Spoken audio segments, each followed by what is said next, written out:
In this lesson, we'll finish rigging the twist bones on the left arm. To get started, we can move over to our left view and go ahead and draw out a circle. And I'll turn on Snap to Grid.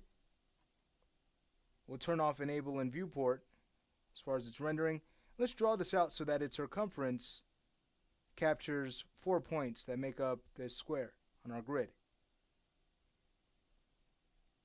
Okay, we can go ahead and now get to our line tool.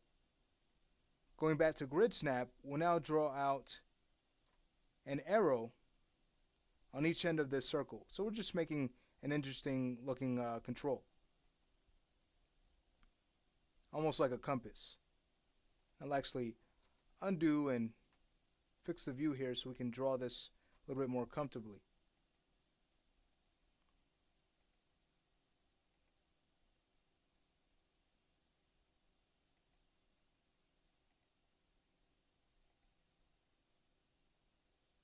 Okay, and here just want to make sure that we're snapping to grid and not to anything else.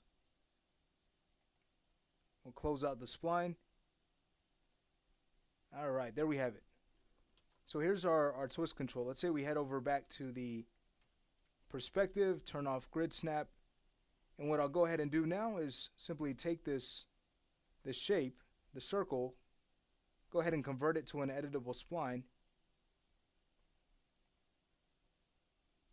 And now from here we can go to geometry, choose attach, and attach the other shape that we made. Alright, so there we have it. We can always scale this down, go back to rendering, and turn that back on. As far as its alignment, we're going to want this aligned so it's easy to select. So I'm actually going to Alt-A align it to our arm.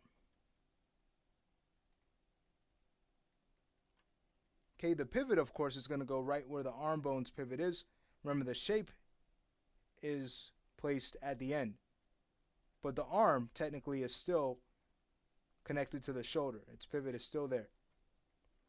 From here, we can head over to our hierarchy panel,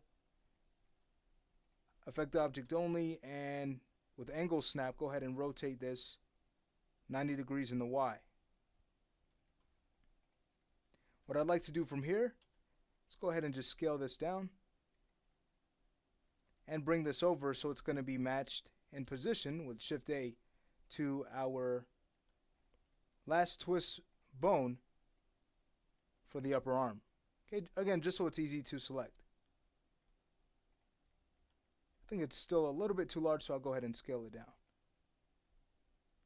Okay, with that in place, we'll go ahead and recolor it.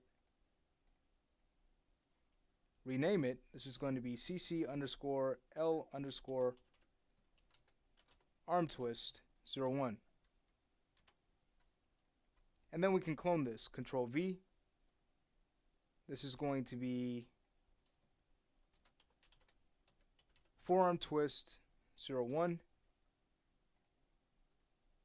And we'll just Alt-A align it to the forearm. From there, we can go ahead and Shift-A align this to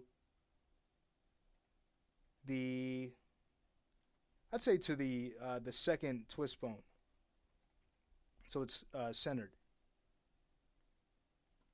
Okay, with these things now done, what we want to do is take both of these and we want to link them to their bone. So the first one is actually going to be linked to the arm bone, so it will follow. The second will be linked to the forearm. What I'd like to do from here is go ahead and scale down this forearm just a little bit more, again, so it follows the tapering of the arm.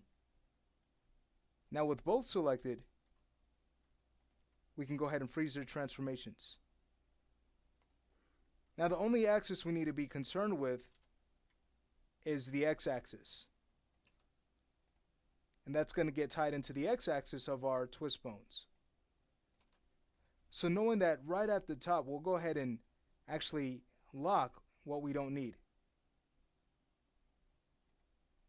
So heading over to the curve editor, That's going to be the position. We want to go ahead and definitely lock that. We only want to keep the rotation X, so let's go ahead and lock the Y and Z and also scale. Do the same for the forearm twist. Okay, we'll go ahead and lock its position, leave the rotation X, lock Y and Z and scale. Okay, great.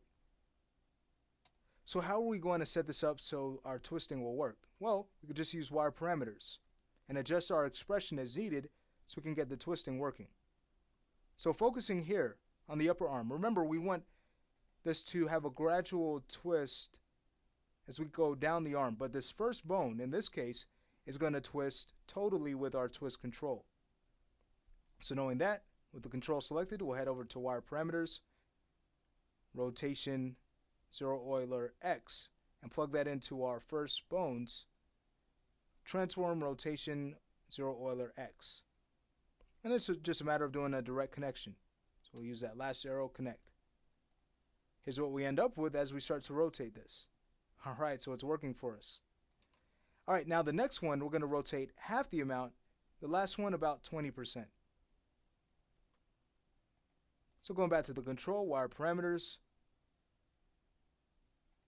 rotation Euler X gets plugged into this bone's X, and then for our expression it's simply going to be this times 0.5, so we get half the amount. Choose connect,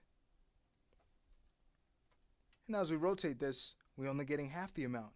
Alright, so by now you get a good idea of how this is going to work, and the result is very amazing.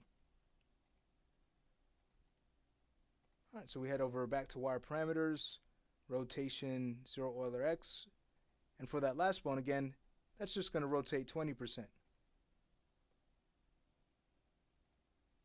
So we simply multiply 0.2.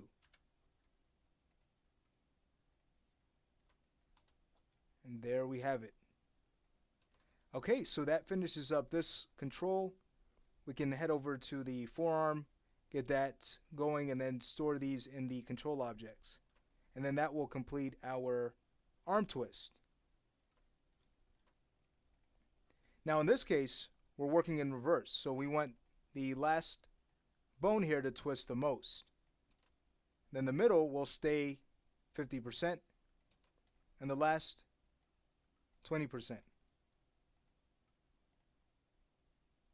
So heading over to our control, wire parameters, rotation 0 Euler X gets plugged right into our first twist bones, or the last we should say.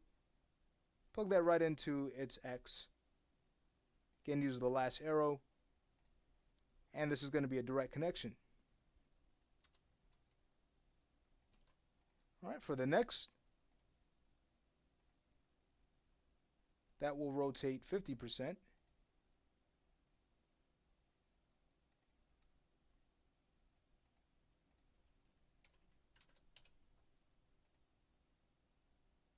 Great.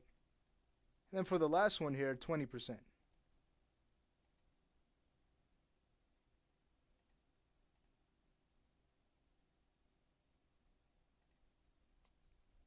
So again, choose the last arrow. We can connect, multiply that by 0.2, and update. So there we have it, our twist bones. Alright, and again, the result we'll get when we envelope is going to be very incredible. Going to be able to get that volume right back. So from here, what I'd like to do with both of these selected is head over to the layer manager and store them underneath the envelope objects.